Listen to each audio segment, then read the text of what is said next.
Hello everyone, welcome to my channel KSA Living Moments. I wish you a happy 79th Independence Day to all my friends and YouTube family. I am proud to be an Indian. స్వతంత్రం ఎలా వచ్చింది, అది రావాలని కోరుకోవడానికి కారణాలు ఏంటో అనేది తెలుసుకుందాం. And ఈ వీడియోలో అయితే నా ఫ్యామిలీ సోల్జర్స్ ని ఇంట్రడ్యూస్ చేశాను. అది ఎలా చేశాను అనేది మీరు కూడా చూసేయండి. ఇంకా లేట్ చేయకుండా స్టార్ట్ చేసేద్దాం. అయితే మనకి 1947 లో ఇండిపెండెన్స్ డే వచ్చింది. ఇప్పుడు మనం ఉన్నది 2025 లో, అంటే 78 ఇయర్స్ మనం హ్యాపీగా ఉన్నాము. దీనికి కారణం 1947 ముందు ఎందరో నాయకులు పోరాటం చేసి వాళ్ళ ప్రాణాలు త్యాగం చేసి ఇచ్చిన స్వాతంత్రం. ఈ స్వాతంత్రంలోనే మనం ఉన్నాం. అయితే ప్రతి ఇయర్ కూడా ఆగస్ట్ 15 మనం ఈ స్వతంత్ర దినోత్సవాన్ని సెలబ్రేట్ చేసుకుంటాం కదా. అయితే ఈ స్వతంత్ర దినోత్సవం నాడు జెండా ఎగరవేసి మిఠాయిలు తినేసి బయట తిరగడం కాదు. ఈ స్వతంత్ర దినోత్సవాన్ని సెలబ్రేట్ చేసుకోవడం అనంటే మన కోసం ప్రాణాలను అర్పించిన ఎంతో మంది ఫ్రీడమ్ ఫైటర్ ని మనం స్మరించుకోవాలి. మతం, కులం, సంస్కృతులు అంటే భేదం లేకుండా ప్రతి ఒక్కరం కూడా చెయ్యి కలిపి మన సమైక్య గీతాన్ని పాడుతూ ఈ జెండాని ఎగరవేయాలి. ఈ రోజు మీకు తెలుసా, ప్రపంచంలోనే మన భారతదేశాన్ని ఎంతో అందంగా ఆకర్షణీయంగా ఉండే దేశం అని అంటారు. ఇది ఎందుకో తెలుసా? ముఖ్యంగా మన భారతదేశంలో భిన్నత్వంలో ఏకత్వం ఉంటుంది, అందుకనే అంటారు. ఏంటి భిన్నత్వంలో ఏకత్వం అనుకుంటున్నారా? మన భారతదేశంలోని విభిన్న సంస్కృతులు, విభిన్న కులాలు, విభిన్న మతాలు, విభిన్న అలవాట్లు, విభిన్న భాషలు ఇన్ని ఉన్నాయి కదా. ఇన్ని ఉన్నప్పటికీ బయటవాడు వచ్చి ఎవరినైనా నువ్వు ఎవరు అనేసరికి ఐ మీన్ ఇండియన్, నేను భారతీయుని అని ప్రౌడ్ గా చెప్పుకుంటాం. కానీ నేను హిందూని, నేను ముస్లింని అని ఏం చెప్పుకోం కదా. ఇది మన దేశానికి ఉన్న ఆకర్షణీయమైన వాక్యం, ఐ మీన్ ఇండియన్ అని చెప్పుకుంటాం. అయితే ఇన్ని ఉన్నాయి కదా. అసలు అయితే ఇప్పటికీ కూడా ఉన్నాయి, ఇప్పుడు కూడా చూస్తున్నాము. పొలిటికల్ ఇష్యూస్ అని చెప్పి, ఫ్యామిలీ గొడవలని, లంచాలని, దొంగతనాలని, ఇన్ని విధాలుగా పేదరికం అని మన భారతదేశం ఉంది. అప్పట్లో ఇవేమీ లేవా? అయినా ఇన్ని ఉన్నా కూడా ఎలా వాళ్ళందరూ కలిసి మన వాళ్ళందరూ ఎలా కలిసి మన స్వతంత్రాన్ని తేగలిగారు అని అంటే, అందరికీ కూడా ఉండేది కామన్ ఎయిమ్, ఒకటే ఎయిమ్. అది ఏంటంటే మనకి స్వతంత్రం కావాలి, ఈ బ్రిటిష్ పరిపాలన మనకి వద్దు, వాళ్ళ నుంచి విముక్తి కావాలి. అందరికీ ఒకటే ఎయిమ్, ఒకటే బర్నింగ్ పాయింట్. ఆ బర్నింగ్ పాయింట్ ఉంది కనుకే అందరూ కలిసి స్వతంత్రాన్ని తేగలిగారు. మీకు తెలుసు కదా ఒక సెంటెన్స్, యూనిటీ ఈజ్ స్ట్రెంగ్త్. అందరూ కలిస్తేనే ఏదైనా చేయగలం. దానికి నిరూపణ అదే. మన భారతదేశంలో ఉన్న అప్పటి నాయకులందరూ కులం, మతం, చిన్న పెద్ద అనే భేదం లేకుండా యునైట్ అవ్వగలిగారు కనుకే మనకి ఈ రోజు స్వతంత్రం వచ్చింది. మీకు తెలుసా, మనం ఇయర్లీ 2 సార్లు ఫ్లాగ్ హోస్టింగ్ చేస్తాం కదా. ఆగస్ట్ 15 చేస్తాము, జనవరి 26 చేస్తాం. అసలు ఈ 2 సార్లు ఎందుకు చేస్తామనే డిఫరెన్స్ మీకు తెలుసా? నేను చెప్తాను.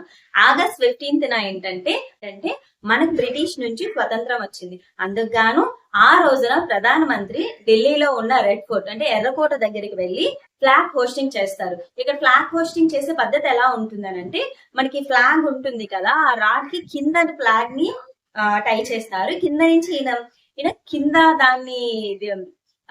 దాన్ని విప్పి పైకి లాగుతూ ఫ్లాగ్ ని ఎగరవేస్తారు. ఇది ఆగస్ట్ 15 రోజున జరిగే పద్ధతి. అయితే ఈ జనవరి 26 అసలు ఏంటి అని అంటే, జనవరి 26 మన రిపబ్లిక్ డే, గణతంత్ర దినోత్సవంగా చేసుకుంటాం. అంటే ఆ రోజు ఆ రాజ్యాంగం అమల్లోకి వచ్చింది. అసలు రాజ్యాంగం అంటే ఏమిటని అంటారా? ఈ రాజ్యాంగం అంటే ఏంటనంటే, యాక్చువల్లీ ఇప్పుడు 1947 ముందు అంతా బ్రిటిష్ వాళ్ళు చెప్పిన రూల్స్ ప్రకారం మనం అన్ని చేసేవారు. అయితే ఇప్పుడు మనకు స్వతంత్రం వచ్చిన తర్వాత వాళ్ళు చెప్పింది మనం ఎందుకు చేయాలి? మనకు మన ఓన్ నియమాలు ఉండాలి, మన పద్ధతులు మనకు ఉండాలి అని చెప్పి అప్పటి మనకు స్వతంత్రం వచ్చిన తర్వాత అప్పుడు ఉన్న నాయకులందరూ మిగతా అన్ని దేశాల రాజ్యాంగాలను పరిగణనలోకి తీసుకొని మన దేశానికి తగ్గట్టు, మన సంస్కృతికి, మన అలవాట్లకు తగ్గట్టు దాన్ని ఒక నియమ నిబంధనలతో ఒక బుక్ రాయడం జరిగింది. ఆ బుక్ ని రాజ్యాంగం అని అంటారు. అయితే ఈ రాజ్యాంగాన్ని అమలు చేసిన రోజే ఈ జనవరి 26. అందుకుగాను దాన్ని మన రిపబ్లిక్ డే గా సెలబ్రేట్ చేసుకుంటాం. అయితే ఢిల్లీలోని రాష్ట్రపతి రాజ్యపథ్ అంటే ఇప్పుడు కర్తవ్య పథ్, ఈ కర్తవ్య పథ్ దగ్గరికి వెళ్లి ఫ్లాగ్ అన్ఫర్లింగ్ చేస్తారు. ఆగస్ట్ 15 ఫ్లాగ్ హోస్టింగ్ చేస్తారు. జనవరి 26 ఫ్లాగ్ అన్ఫర్లింగ్ అంటారు. అక్కడ ఏంటంటే కింద నుంచి పైకి ఫ్లాగ్ హోస్ట్ చేస్తారు. ఇక్కడ ఏంటంటే ఫ్లాగ్ అన్ఫర్లింగ్ అని అంటే, ఇక్కడ రాడ్ అన్నాం కదా, ఇక్కడ ఆగస్ట్ 15 కింద నుంచి పైకిలా తీసుకెళ్తే జనవరి 26 పైని ఆ ఫ్లాగ్ ని టై చేసి ఉంచుతారు. దాన్ని విప్పడాన్ని ఫ్లాగ్ అన్ఫర్లింగ్ అంటారు. ఫ్లాగ్ అన్ఫర్లింగ్ చేసి జెండాని ఎగరవేస్తారు. అది డిఫరెన్స్ అయితే అది మీకు అర్థమైందని అనుకుంటున్నాను. నేనైతే మన స్వతంత్రం కోసం నాకు ఒక హార్ట్ టచ్ అయిన సాంగ్ ఒకటి ఉంది, అది నా పాడాలని అనుకుంటున్నాను. పాడుదమా స్వేచ్ఛా గీతం, ఎగరీయుదమా జాతి పతాకం. పాడుదమా స్వేచ్ఛా గీతం, ఎగరీయుదమా జాతి పతాకం.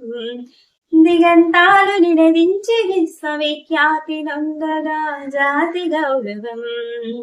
పాడుదమా స్వేచ్ఛా గీతం, ఎగరీయుదమా జాతి పతాకం. జల్యన్ వాలా బాగుదరంతపు నెత్తుటి దారల నెత్తుకొని, ఉరి కొయ్యల సరసాలు గోడల దారుణాలు తలనెత్తుకొని, పొగుడిన కాలంనా పోరాడిన కాలంలో మరి మరి ఒక పరి తలుచుకొని, మరణ మృతుల గాథను తెలుసుకొని.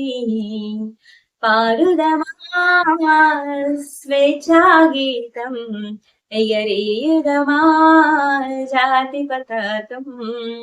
ఈ సాంగ్ నాకు బాగా నచ్చింది. ఇంకా చాలానే ఉంటుంది, బట్ ఇంకా మన తెలుగు వారి గురించి చెప్పాలని అంటే, మన్నెంగుండెల మంటైరగిలిన విప్లవ జ్యోతి స్ఫూర్తి అని, గుండుకు ఎదురుగా గుండెను నిలిపిన మన తెలుగు సింగముల తెగువగని, చీకటి గుండెల భాగై మెరిసిన గరిమెల్లను గుర్తించుకొని, మన తెలుగు తేజమును నింపుకొని.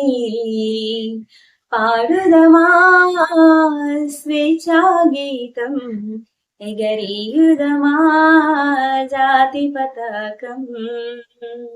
ఈ పాటలో అయితే చాలా మీనింగ్ ఉంది. స్వతంత్రం రావడం కోసం చేసిన పోరాటం అంతా ఈ ఒక్క పాటలోనే ఉందనిపిస్తుంది నాకైతే. కోసం ప్రాణాలు త్యాగం చేసిన మహాత్మా గాంధీ, భగత్ సింగ్, సుభాష్ చంద్రబోస్, అల్లూరి సీతారామరాజు వంటి ఎందరో మహానుభావులతో పాటు స్త్రీలు కూడా ఉన్నారు. ఝాన్సీ లక్ష్మీబాయి, కస్తూర్బా గాంధీ, సరోజినీ నాయుడు వంటి స్త్రీలు కూడా ఉన్నారు. వాళ్ళు కూడా చరిత్రలో నిలిచిపోయారు. వాళ్ళ వల్ల ఈ రోజు మనకి స్వేచ్ఛ, సమానత్వం, ఓటు హక్కు, విద్యా హక్కు. వాళ్ళు లేకపోయి ఉంటే ఈ రోజు మనకి స్త్రీలుగా ఇవి ఉండేవి కాదు. ఈ విషయానికి ఒక స్త్రీగా నేను ప్రౌడ్ గా ఫీల్ అవుతున్నాను. మన స్త్రీలు కూడా ఫ్రీడమ్ ఫైటర్స్ లో ఒకరిగా ఉన్నారు. ఈ స్వతంత్రం కోసం ఎంతో మంది నాయకులు వారి ప్రాణాలు త్యాగం చేసి మన స్వతంత్రాన్ని ఇచ్చారు. అయితే ఈ స్వతంత్ర భారతదేశాన్ని సురక్షితంగా, ప్రశాంతంగా జీవించగలిగేటట్టు చేస్తున్నది మన భారతదేశీయ సైనికులు. మన భారతీయ సైనికులైన army, navy, air force, paramilitary and మన లోకల్ పోలీసెస్ కూడా. వీళ్ళందరూ ఉన్నారు కనుక మన భారతదేశం ప్రశాంతంగా ఉందని నేను గర్వంగా చెప్తున్నాను. అయితే నా ఫ్యామిలీలోని ఈ భారతీయ సైనికులు చాలా మంది ఉన్నారు. వాళ్ళు నా ఫ్యామిలీలో ఉన్నందుకు నేను ప్రౌడ్ గా ఫీల్ అవుతున్నాను. అండ్ వాళ్ళందరినీ కూడా ఈ వీడియోలో నేను ఇంట్రడ్యూస్ చేస్తున్నాను ఇండిపెండెన్స్ డే విషెస్ తో. Once again happy independence day.